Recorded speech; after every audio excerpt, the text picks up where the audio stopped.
The collision alarm screamed through the station at 3:47 hours, which was, in Elliot's professional opinion, an absolutely terrible time for anything to happen. He'd been dreaming about coffee, real coffee, not the synthesized approximation that tasted like disappointment and recycled water, when the entire HAB module lurched sideways hard enough to send him tumbling out of his magnetic sleep pod. Alert! Foreign object has breached docking bay 7. Hull integrity compromised. Atmosphere leak detected in sections 4 through 9. The station's AI delivered this catastrophic news in the same perky tone it used to announce breakfast. "Thank you, Arya," Elliot muttered, pulling on his pressure suit with the practiced efficiency of someone who'd done this drill 100 times, though never for an actual emergency. "Really appreciate the enthusiasm." "You're welcome, Dr. Vance. Would you like me to play motivational music while you investigate the potentially deadly situation?" "I would not." Playing Eye of the Tiger now. Elliot had been alone on Research Station Kepler for 3 years, 2 months, and 16 days. The solitude had been the point. After the disaster at Proxima, he'd wanted distance from anything that breathed, thought, or could misunderstand a peaceful gesture as an act of war.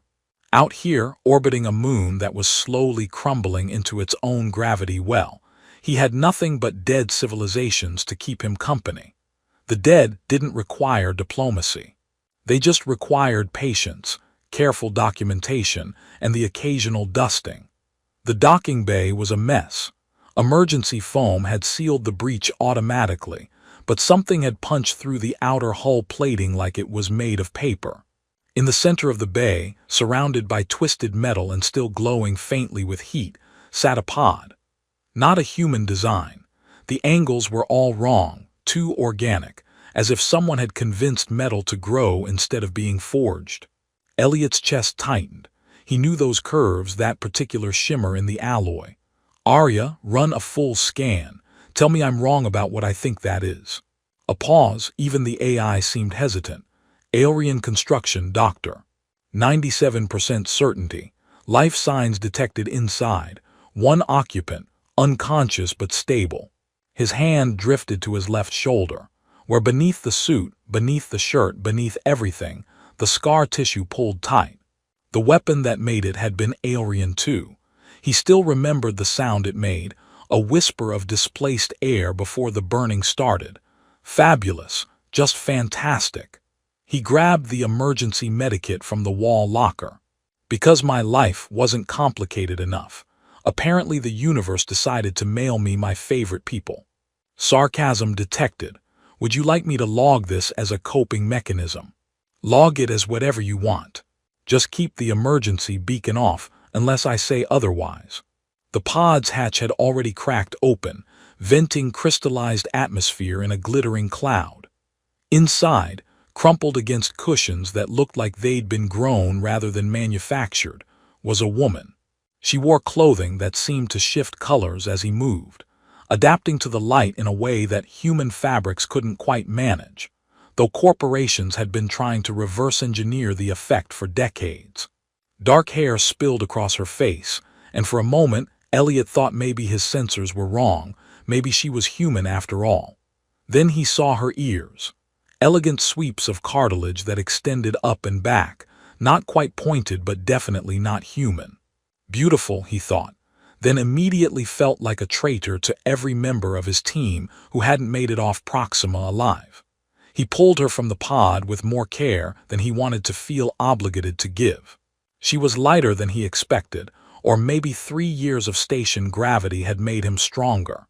Her breathing was steady, pupils reactive when he checked them. No obvious injuries beyond some bruising and what looked like exhaustion. The insignia on her collar piece caught his attention, concentric circles bisected by a vertical line. He'd seen it in the cultural databases, royal house markings. "Oh, you have got to be kidding me," he said to the unconscious woman. "Not only are you alien, you're alien nobility. What did I do to deserve this? I file my paperwork on time. I don't leave dishes in the sink. This seems excessive." Her eyes opened. They were the color of Earth's oceans, if you believed the old photos, deep blue with hints of green in the right light. For a moment, confusion swam through them, then fear, then something snapped into place and her expression became controlled, almost blank. She tried to sit up, swayed, and Elliot caught her shoulders without thinking. "Easy," he said. "You crashed pretty hard. Probably have a concussion, definitely have some bruising, and absolutely have the worst timing of anyone I've ever met." She stared at him, processing. When she spoke, her voice was surprisingly steady, with an accent that made English sound like music. "You're human. Guilty. And you're alien, so I guess we're both having a bad day. Where am I?" "Research Station Kepler 442, Outer Rim Territories, middle of absolutely nowhere." He helped her stand, mostly because leaving her sitting in a crashed pod seemed rude, even if every instinct screamed at him to keep his distance. "Population, 1 until you decided to redecorate my docking bay. I'm Dr. Elliot Vance. You are." She hesitated, and he could see her weighing how much to tell him. "Kalen. Just Kalen. No last name, no title, no royal house affiliation that definitely isn't sitting right there on your collar." Her hand moved to cover the insignia instinctively. "It's complicated." "It usually is." He grabbed his scanner, running it over her despite her obvious discomfort with being examined. "Well, Kalen of the complicated circumstances, you're going to live. Congratulations. Now comes the fun part where you explain why you crashed into my station in the middle of the night, in what I'm pretty sure is a royal escape pod that probably costs more than this entire facility." She looked around the docking bay, at the scattered artifacts he'd been cataloging, at the research equipment, and the walls covered in photographs of excavation sites. Her eyes lingered on a carved stone fragment sitting on a nearby workbench, remnants of a civilization that had died out 2,000 years before humans left Earth. "I needed somewhere remote," she said finally, "somewhere no one would think to look. Running from someone. Something like that." Elliot sighed. 3 years of peaceful isolation, gone in one dramatic entrance. He could call for help, have someone else deal with this situation, but the nearest station was weeks away, and something in her expression, the careful control barely hiding desperation, stopped him. "Right. Well, let's get you to medical before you pass out again. Arya, seal off the docking bay and start repairs." "Sealing bay now. Shall I prepare the guest quarters?" "Do we have guest quarters?" "We do now. I've reprogrammed the storage bay. It will be very cozy." Kalen looked at him with something that might have been amusement breaking through her composure. "Your AI is very enthusiastic. You have no idea. Wait until she starts suggesting team-building exercises." He led her through the narrow corridors of the station, acutely aware of her behind him, of how the last time he'd been this close to an alien, he'd ended up with 6 broken ribs and a scar he'd carry for life. But she was stumbling with exhaustion, and whatever she was running from had scared her enough to flee into the void alone. Despite everything, despite history and common sense and the phantom ache in his shoulder, he found himself hoping she'd at least make it to medical before collapsing. The universe had a terrible sense of humor. He'd come out here to avoid complications, and it had literally dropped one into his lap at 3 in the morning. "Welcome to Kepler 442, he said. "Try not to crash anything else." Kalen had been on the station for 6 days, and Elliot was discovering that living with another person required social skills he'd successfully avoided for 3 years. The coffee maker incident on day 3 had been particularly educational. "You're supposed to wait for the cycle to finish," he'd explained, watching her stare at the machine like it had personally insulted her ancestry. "It made a noise. I thought it was complete. That noise means it's angry. You interrupted its process." She'd looked at him with those impossibly blue eyes, one elegant eyebrow raised. "Your technology has emotions. The coffee maker does. Arya programmed it with a passive-aggressive personality matrix as a joke, and I never figured out how to undo it." "I am not joking," Arya chimed in cheerfully. The coffee maker has feelings and you hurt them daily, Doctor. Now, on day 6, Elliot found Kaylin in the artifact laboratory, standing perfectly still in front of a display case containing fragments from the Velix civilization. She'd been there for 40 minutes, according to Arya's tracking, just staring at a piece of carved bone that showed what might have been a family group. "They're extinct," he said from the doorway, making her jump slightly. "Sorry. Thought you heard me come in. I was concentrating." She turned back to the case. "What happened to them?" "Climate shift. Their sun entered an unstable phase about 1,500 years ago. By the time they developed the technology to leave, there weren't enough of them left to sustain a viable population." He moved beside her, looking at the carving he'd spent months analyzing. "That piece there, it's a memorial marker. They knew they were dying out, so they started making these recordings of their families, their histories, leaving proof they existed. That's unbearably sad. Most archaeology is." He pulled up a holographic display showing the excavation site where he'd found the fragment. "But it's also hopeful in a way. They didn't just give up. They fought to be remembered." Kaylin was quiet for a long moment, her fingers hovering near the case but not quite touching. "On my world, we have monuments to conquerors, to expansion and victory. I don't think we have anything like this, testaments to simply having lived. Your people are still alive to make them." He regretted the words immediately when he saw her expression shift. "Sorry, that came out wrong." "No, you're right." She moved to another case, this one containing textile fragments preserved in a stasis field. "We're very much alive, thriving, even, expanding across 17 systems, absorbing smaller civilizations into our collective, bringing them the benefits of our advanced culture." Her tone made it clear what she thought of those benefits. "My father likes to call it enlightened integration. Others might use different words." Elliot had read the reports about Aelrian expansion, back when he still read reports about anything beyond his research. The pattern was consistent: arrive with overwhelming force, offer partnership that wasn't really optional, reshape the absorbed culture until it looked acceptably Aelrian. Not quite conquest, not quite cooperation. Something uncomfortably in between.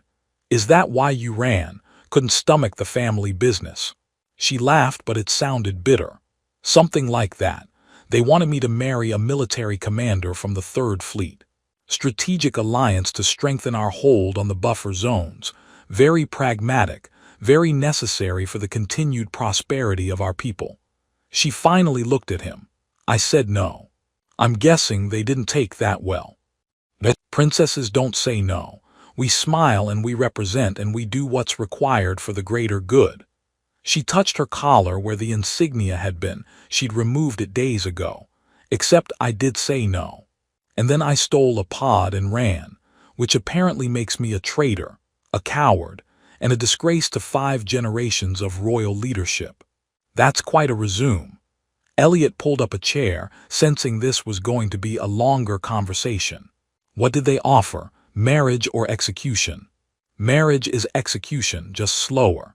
She paced the small lab, energy finally breaking through her controlled composure. "Do you know what Commander Threll's idea of courtship was? He sent me a holographic recording of his greatest military victories. 43 minutes of ships burning and colonies surrendering. He thought I'd be impressed." "Were you?" "I was horrified, but everyone else thought it was romantic. Powerful, a demonstration of his worthiness." She stopped pacing. "I kept thinking about those ships, about the people inside them who probably just wanted to live their lives, who got caught in the path of someone else's ambition." Elliot understood that feeling better than he wanted to admit. "So you ran." "So I ran. Not my finest moment of strategic thinking, but I couldn't," she broke off, shaking her head. "I couldn't become part of that machine. I couldn't smile next to him, while he planned his next demonstration of worthiness." "Arya," Elliot said, "please tell me you've been monitoring long-range scans like I asked." "Of course. No activity detected within 3 light years. We remain blissfully alone, except for some very judgmental cosmic radiation." How is radiation judgmental? It knows what you did, Doctor. Kalen laughed, a real laugh this time, surprised out of her. Your AI is very strange. You have no idea. She once spent 2 weeks speaking only in haikus because she thought it would improve station morale. Did it work? I started talking to the coffee maker more, so probably not. He stood, moving to the next case. Come here, I want to show you something. She followed him to a display containing what looked like simple clay tablets covered in markings. What am I looking at? Love letters. At least that's my best translation. He pulled up his notes, showing the linguistic analysis. This civilization, the Korathi, they had a custom. When someone wanted to court another person, they'd write a letter explaining not their achievements or their status, but what they found beautiful in the universe. Stars they liked, the way morning light hit certain mountains, the sound of wind through specific rock formations. Kalen leaned closer, studying the tablets. Did it work? According to archaeological evidence, pretty well. We found these tablets buried with couples, stored in places of honor. They kept them for entire lifetimes. He traced the protective field above one tablet. The Korathi believed that anyone could achieve things, but the ability to notice beauty, that was rare. That was worth building a life around. That's a much better courtship strategy than watching ships explode. Significantly better, though possibly less efficient if you're trying to build a military alliance. She was quiet again, reading his translations. When she spoke, her voice was softer. Why did you come out here, Elliot? To this station, to the middle of nowhere? He should have expected the question eventually. Same reason as you. Running from something. Your own people. The memory of them. He moved away from the display, suddenly needing distance. I was part of a first contact team. We met your people at Proxima Outpost 7 years ago. It went badly. Her expression shifted, something clicking into place. The Proxima incident. I've heard of it. They teach it in our academies as an example of human aggression. I'm sure they do. The bitterness in his voice surprised him. In our version, we extended greetings and your forward scouts interpreted our research vessels as military threats. 12 people died before anyone realized it was a misunderstanding. I was lucky. I only got hurt.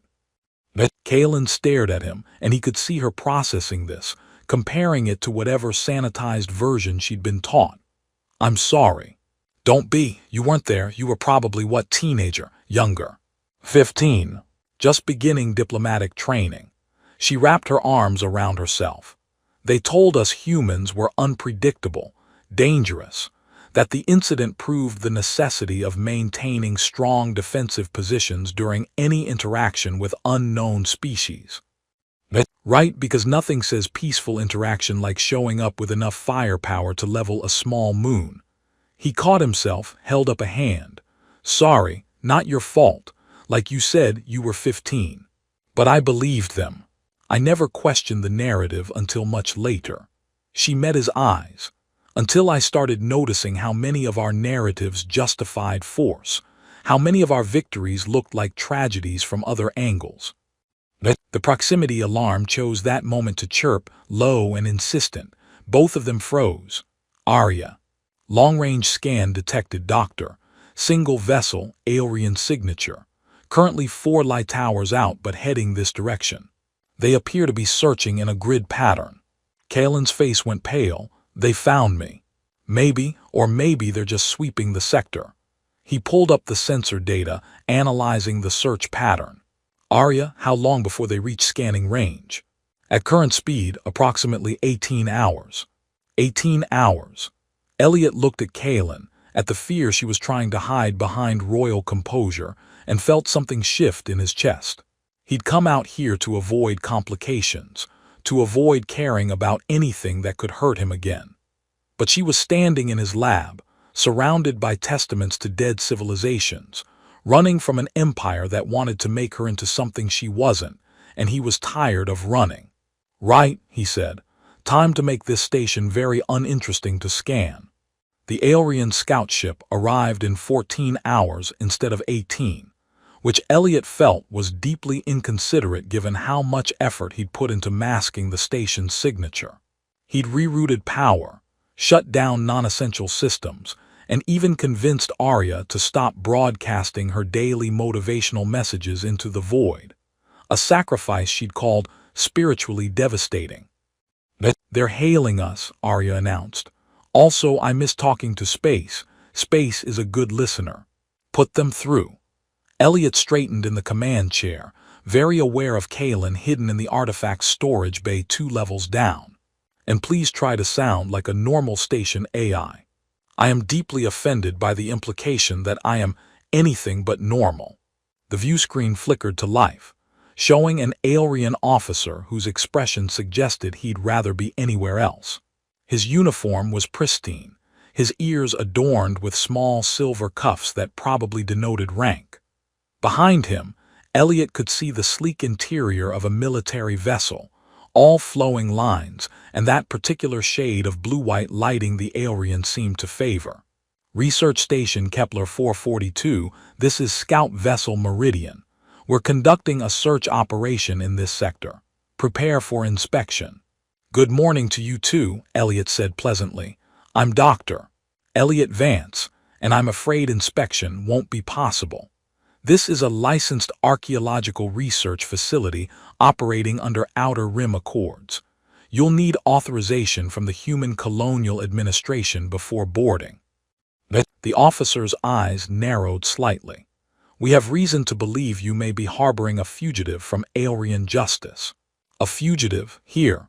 Elliot gestured around the cramped command center. "Unless your fugitive is really into dead civilizations and enjoys recycled air with a hint of mechanical failure, I think they'd find better accommodations elsewhere. Have you tried checking actual populated stations?" "Our scans detected an Aelrian pod signature in your vicinity." "Oh, that." Elliot pulled up the fabricated logs Arya had prepared, thanking whatever cosmic force had inspired him to plan ahead. "Debris field passed through about 8 days ago. I logged it, probably remnants from one of your shipping lanes. You know how it is, space is messy." The officer studied him for a long moment. "You were part of the Proxima contact team." Elliot's pleasant expression didn't waver, though something cold settled in his stomach. "I was. Which means I know protocol, I follow regulations, and I really prefer to avoid unnecessary complications with Aelrian military vessels. So how about we skip the posturing, you check your records against mine, and we all go back to our respective activities. We're still going to need to scan your station." "Scan away. But boarding requires authorization, and the nearest HCA office is 3 weeks from here.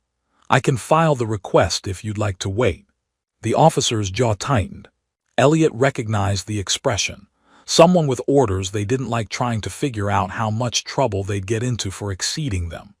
Before anyone could make a decision they'd regret, the view screen split, and a second Aelrian appeared. This one wore more elaborate cuffs, and his entire demeanor screamed command authority. "Dr. Vance," the new arrival said smoothly, "I am Captain Sorrel of the Meridian. Perhaps we can resolve this more efficiently. We're looking for Princess Kalen of the 4th Royal House. She's been missing for several weeks, and her family is quite concerned."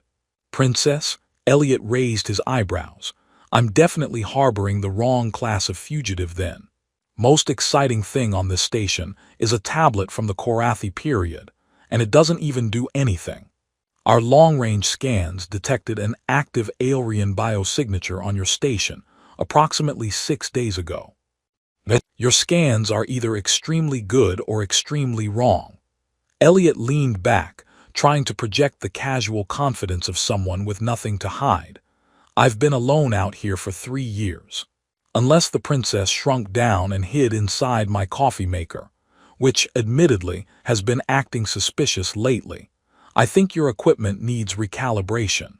Captain Sorrel smiled, and it wasn't friendly. "Then you won't mind if we come aboard to verify."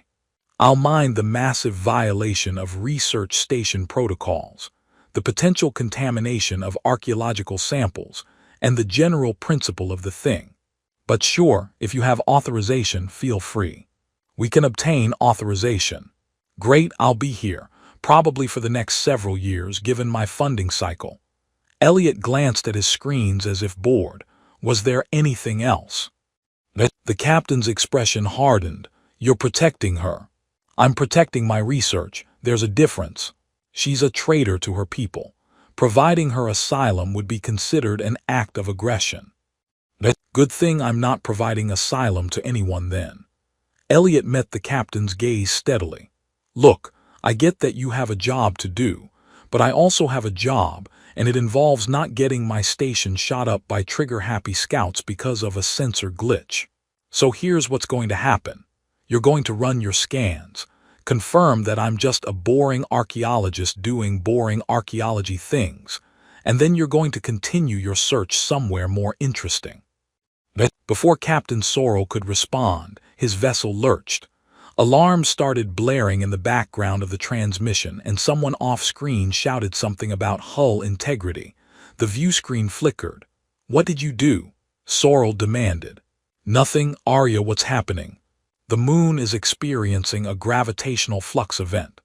I did warn you about this 3 days ago, but you said, and I quote, handle it yourself, I'm busy. I meant handle it quietly. The station shuddered as debris from the moon's deteriorating surface created a temporary field of high-velocity projectiles. The Aelrian scout ship, caught between the station and the moon, suddenly had more immediate problems than tracking a runaway princess. Meridian to Kepler 442 were breaking off. This sector is unstable. You think? Elliot gripped his console as another piece of moon decided to become a meteor. Arya, get us to a safer orbital position. Already on it. Though I feel I should mention that Princess Kaelin just left the storage bay and is heading toward the command center. She's doing what? The door hissed open and Kaelin rushed in, her eyes wide. What's happening? Minor gravitational incident, nothing to worry about. Another impact rocked the station. Okay, maybe something to worry about. On the view screen, Captain Sorrel was shouting orders to his crew. Part of Elliot, the part that still had nightmares about Proxima, wanted to close the channel and let them figure it out themselves. But the rest of him, the part that had spent 3 years with nothing but dead civilizations for company and had somehow started caring again, couldn't do it. Meridian, adjust your trajectory 30 degrees starboard. There's a stable corridor between the debris streams. Sorrel stared at him. You're helping us. I'm helping physics. It doesn't care about politics. Elliot pulled up the navigational data, highlighting the safe route. Follow that path and you'll clear the field. Quickly would be good because it's closing. For a moment, he thought the captain would ignore him out of sheer pride. Then the Meridian's engines flared and the ship banked hard, threading through the increasingly violent debris field. They made it clear with meters to spare. Dr. Vance, Sorrel said slowly, we're in your debt. Just doing what decent beings do. Try it sometime. Elliot cut the connection before anyone could respond. The station settled into stable orbit as the gravitational flux passed. Elliot became very aware that Kaelin was standing right next to him, close enough that he could see her hands shaking slightly. You saved them, she said quietly. After what they did to you, you saved them. I saved them from bad orbital mechanics. Physics isn't personal. Elliot, he finally looked at her properly.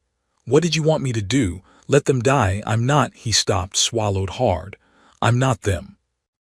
She reached out slowly, telegraphing the movement, and placed her hand on his left shoulder. Through his shirt, over the scar tissue that ached in cold, recycled air, her touch was gentle. Show me. Kaelin, please. He didn't know why he did it. Maybe because she'd asked instead of demanded. Maybe because he was tired of carrying it alone. He pulled off his shirt, letting her see what her people had done 7 years ago. The raised, twisted tissue that ran from shoulder to ribs, the permanent reminder of the moment first contact became first casualty. Her fingers traced the scar with devastating gentleness, following its path. When she looked up at him, tears were sliding down her face. Who did this to you? The question was barely a whisper. He could have lied, could have softened it, but she deserved the truth. You're kind. The silence after his words should have been uncomfortable, but it wasn't. Kaelin's fingers remained on his scar, tracing the evidence of violence as if she could somehow understand it through touch alone. The tears on her face caught the blue light from the command console, and Elliot found himself wanting to tell her it was okay, that he'd survived. That time had dulled the worst of it. But none of those things felt true enough to say. I knew about Proxima, she said finally, her voice steady despite the tears. But they taught it differently, made it sound like an unfortunate necessity. Aggressive humans, defensive response, regrettable casualties. She looked up at him. They never mentioned that the casualties had names, had lives, had people who cared about them. 12 names, Elliot said quietly. I can still recite them all. Sometimes I do, just to make sure I haven't forgotten. Tell me one, just one. He blinked, surprised. Why? Because someone should say their names who isn't you. Someone who, she stopped, collected herself. Someone from my side should acknowledge they existed. Dr. Sarah Chen, xenolinguist. She was teaching me Mandarin because she said my pronunciation was criminally bad. She had a daughter who just started university. The memory hurt less than he expected. When the shooting started, she pushed me behind an equipment crate. That's why I only got hit once. Kaelin's hand pressed flat against the scar, palm warm through the residual ache. I can't apologize for what they did. Apologies are too small, but I can, she struggled for words. I can witness it. I can know that Dr. Sarah Chen existed, that she saved you, that what happened to her and the others was wrong regardless of what story my people tell themselves. That's more than anyone from your side has ever offered. It's still not enough. No, he agreed, but it's something. Arya chose that moment to interrupt with her characteristic timing. Not to ruin what appears to be a significant emotional breakthrough, but we have another ship approaching. Human signature this time. It's the supply vessel you called for last month before you knew you'd have company. Elliot pulled his shirt back on, trying to shift mental gears. Can you delay them? I can tell them we're experiencing technical difficulties and request they return in 2 weeks. I'm very good at inventing plausible malfunctions. Do it. He turned to Kaelin. We need to talk about what happens next. She'd moved to the viewport, looking out at the crumbling moon and the debris field that had almost killed the Meridian. They won't stop looking for me. Eventually, someone will connect the timing of my disappearance to your station's location. Captain Sorrel might already suspect. Then we make it harder to find you.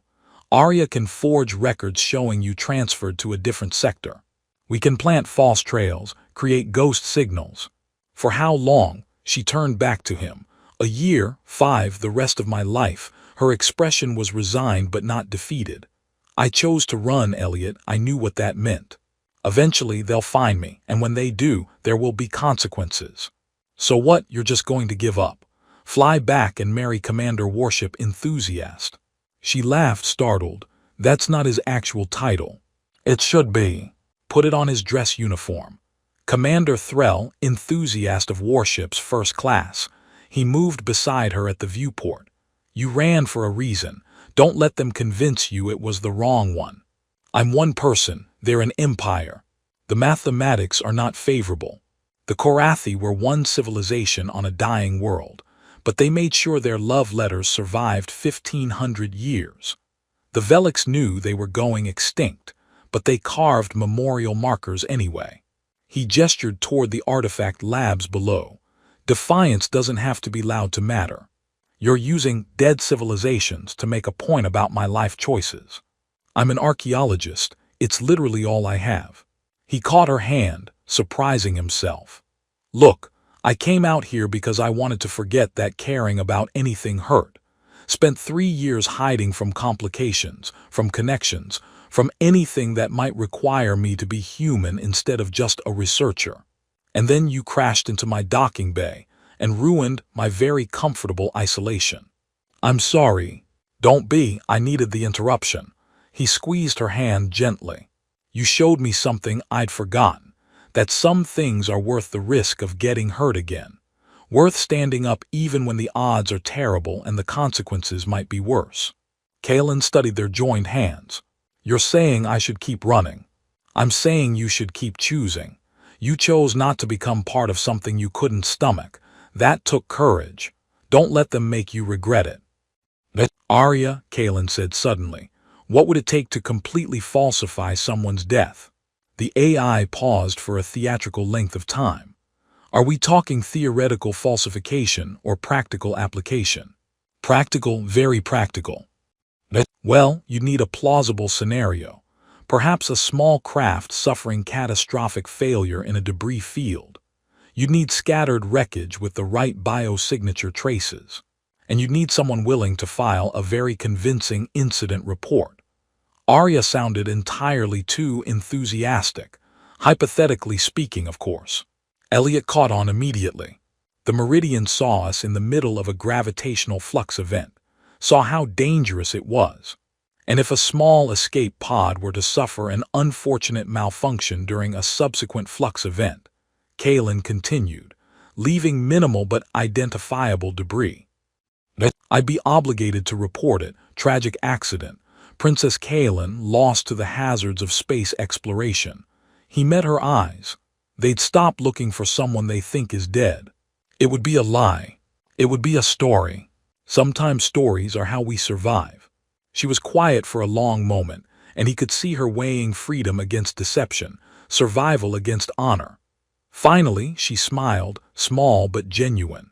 The Korathi would probably write a love letter about the moral complexity of the situation.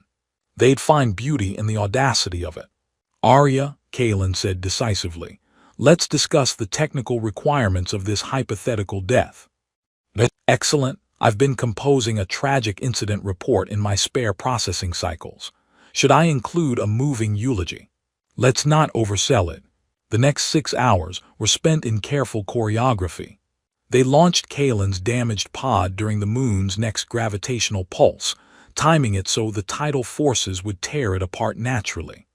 Arya scattered trace biological markers, DNA fragments, cellular residue, all the microscopic evidence that would confirm someone had been inside.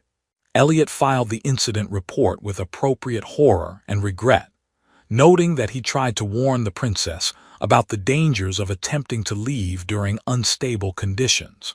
When the supply vessel finally arrived 2 weeks later, the captain expressed condolences about the tragic accident.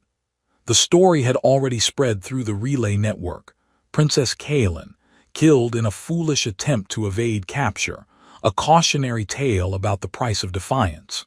Elliot accepted their sympathy with appropriate solemnity, and didn't mention that Kalen was currently reorganizing his artifact database with terrifying efficiency.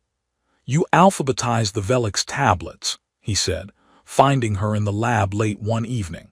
They were chaos. It was offending me. She didn't look up from her cataloging. Also, I think you mislabeled 3 of the Korathi fragments. These aren't love letters, they're grocery lists. Grocery lists can be romantic. Very practical foundation for a relationship. She threw a data stylus at him, missing deliberately. I've been thinking about what comes next. Hiding on a remote research station isn't a long-term plan. I mean for you. She set down the tablet she'd been working on. You saved someone today who had every reason to let me stay dead, who could have claimed salvage rights to my pod and gotten compensation from my family. Instead, you committed fraud, falsified records, and became an accessory to faking my death. When you list it like that, it sounds worse than it was. Elliot, he moved to where she sat, leaning against the display case. I told you, I'm tired of running from complications. You're definitely complicated, but you're also someone who walked away from an empire because you couldn't stomach what it was becoming. That's rare, worth protecting. Or worth building something with. She looked up at him, vulnerable and hopeful in equal measure.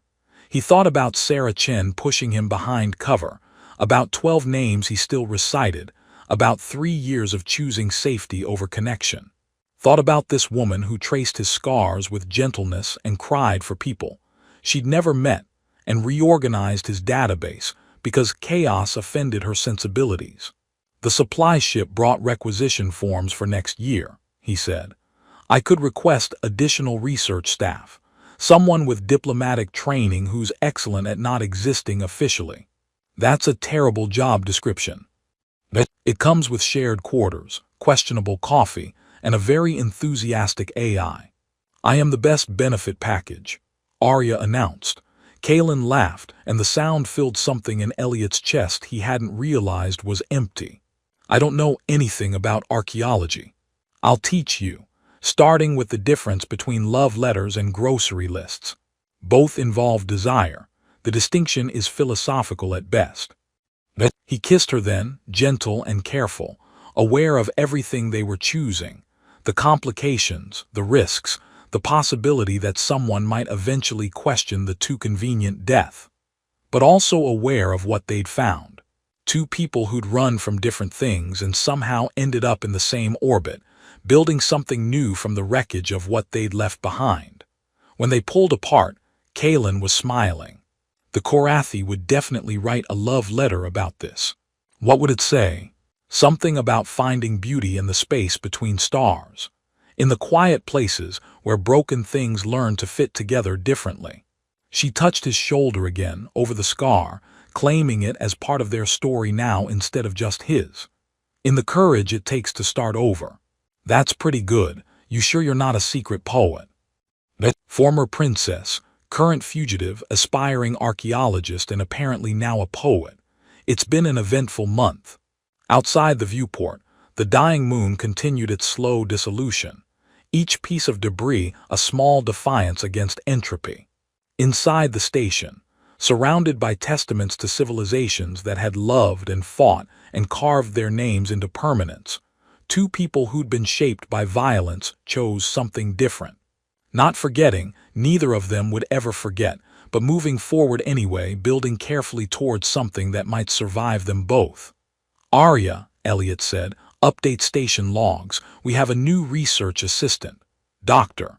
Kalen, he paused. We need a last name. Velix, she said immediately. Dr. Kalen Velix, in honor of people who knew they were ending but left their mark anyway. Dr. Kalen Velix it is.